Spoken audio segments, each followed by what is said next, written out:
سلامونه او نیکی هیلې درنو اوریدونکو ستړي مشئ په دې هیله یو چې روغ جوړ صحتمند به وایه. درنو اوریدونکو مرګ په څو دی د پولیسي ناول شپږمې برخې ته راورسېدو. هیله ده چې دغه برخه هم تر پای راسره واورئ او تعقیب یې کړئ. نو پیل یې له دې نه کوو.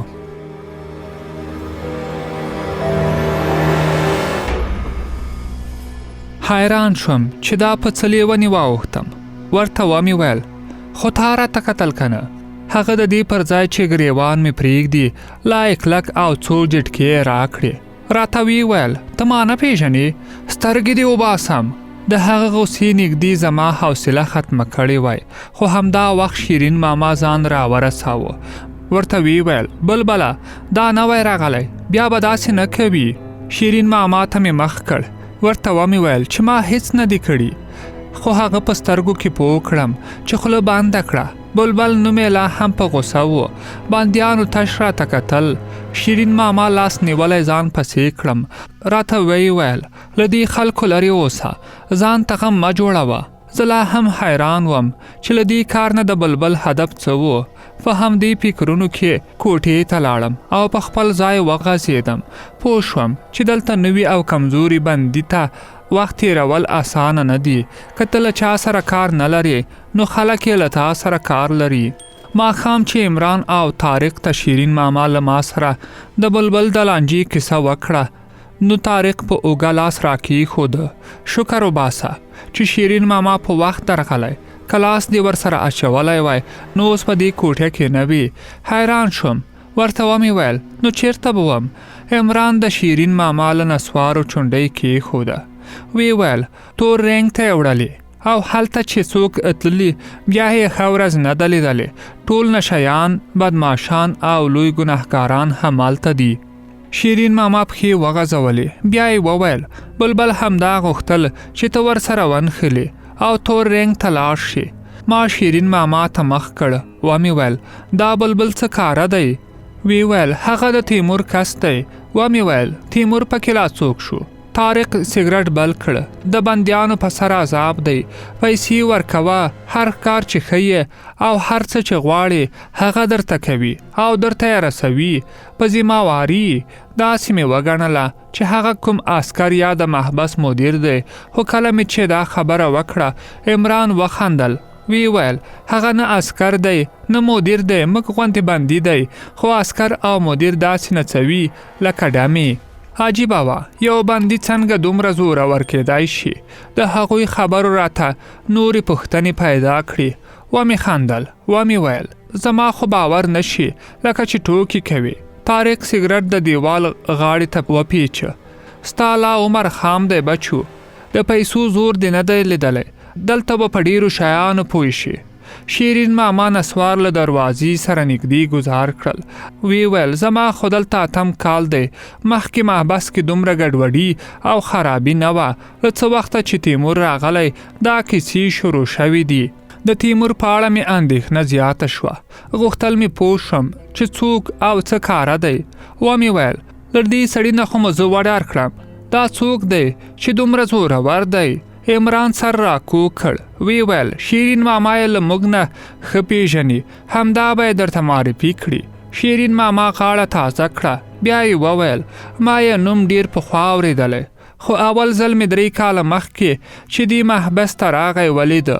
هیڅ باور مې نه کېده چې په دومره وړوکې ځان دې دومره لوی کارونه کوي. ته خپله فکر وکړه چې یو سړی ځان په 3م کال د محبس د 14,500 بندیانو مشري ته رسوي. دا به څنګه سړی وي؟ لسګونه لوی بدماشان او عمري بندیان دلته پراته دي، خو یو یې هم مخته نشي درېدی او خپل رقیبان یې هم شریکانان جوړ کړي. د هغوی خوښه ده چې څوک باشي شي، څوک دکاندار شي، څوک تور رنګ ته لاړ شي. شیرین ماما د اوبو ګلاس پسې لاس ور وغځاوه. بیا یې وویل د بلبل غوندې د ډېرو نورو لوچکانو او بدماشانو له هغه سره ملګرتیا کې ګټه ده. جیب یې هم ډکیږي او سرې سترګې هم ګرځي. هغوی تا غوندې نویو بندیانو ته وړیا نشهیي توکې رسوي. کله چې دې پرې روږدی کړي بیا یې مجبوروي په هماغه بیه یې اخلي چې د هغوی خوښه وي.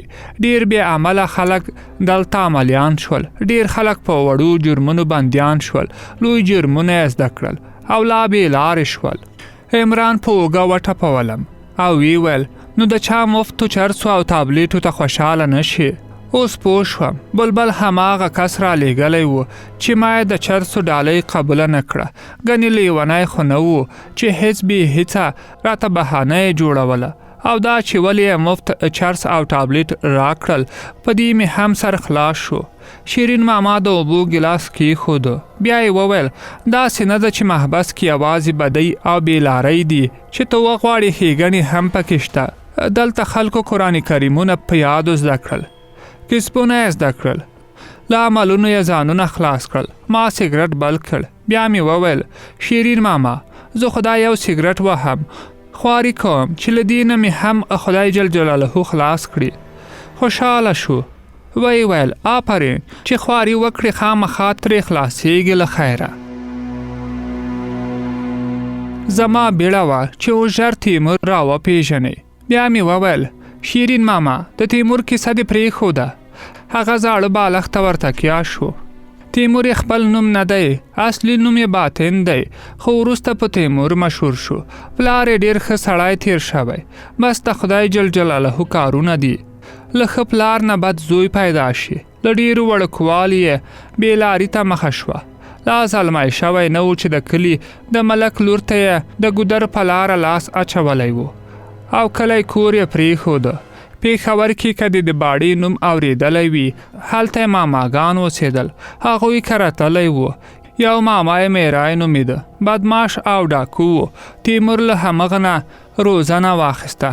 په مخ د ځمکې هیڅ داسې جرم نشته چې هغه یې یا کولی نه شي یا یې کړی نه وي. همالته باړه کې یې ژر نوم مشهور شو. لومړی یې نور واړه او لوی بدماشان څه ووژل او څه یې د ځان ملګري کړل. بیا یې له شتمنو د قلنګ اخیستو، اجارتي وژنو او نشهیي توکو قاچاق ته مخه کړه. طارق خبرو کې راټوپ کړ. شیرین ماما سردار رښتیا له همغه وخت نه ملګری دی. شیرین ماما لږ غلی و، بیا یې وویل اول خو خلکو ویل چې د ماما زوی دی، ځکه ورته داسې ګران او هر څه یې ورسپارلي. حقیقت ما ته هم معلوم نه دی، خو یو ځای نیول شوي. عمران د کټ اوسپنې بازو ته تکیا شو. شیرین ماما هغه د پاکستانی پولیسو د وژلو کیسه یې ورته وکړه.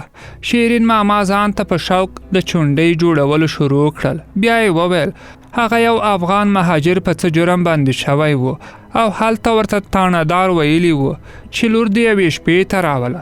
نو خوشې کوم دې دا خبره چې تیمور ته رسېدلې وه، نو په تاڼه یې برید کړی و. تاڼهدار او 2 خاصدار یې وژلي و. له هغه نه وروسته ورته باړه کې شپې ورځې سختې شوې. له څو چاپو نه ژوندی ووته. حکومت د هغه د نیولو امر کړی و.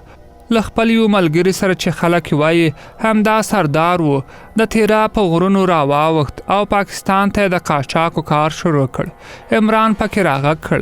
یو ځل مخکې هم نیول شوی و، د ولایت محبس کې بندي و، خو په 3م کال په یو تونل له ځان سره 1.5 سل نور بندیان هم وایستل.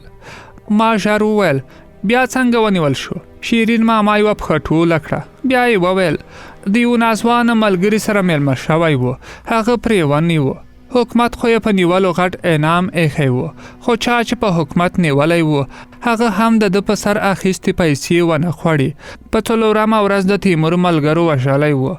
اول خو خلکو ویل چې محکمه به ورته د اعدام سزا ورکړي، خو اوس ورته د ټول عمر بند سزا ورکړل شوې. شیرین ماما غلی شو.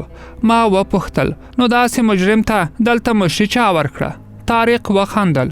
وی ویل مشري چا نه ده ورکړې، اخیستې ده. زور بالای زور است لالا. شیرین ماما سترګې وموښلې لکه چې خوب ورغلی و. کله چې تیمور دې محبس ته راغی نو هغه وخت د محبس بدماشي او تجارت د مرداد لاس کې و. هغه د خدای وبخي، هر څه یې کول، خو دومره سخت زړی او بېرحمه نه و لکه تیمور چې دی. هغه هم چرس او پوډر خرڅول، خو خلک یې نه پرې روږدي کول.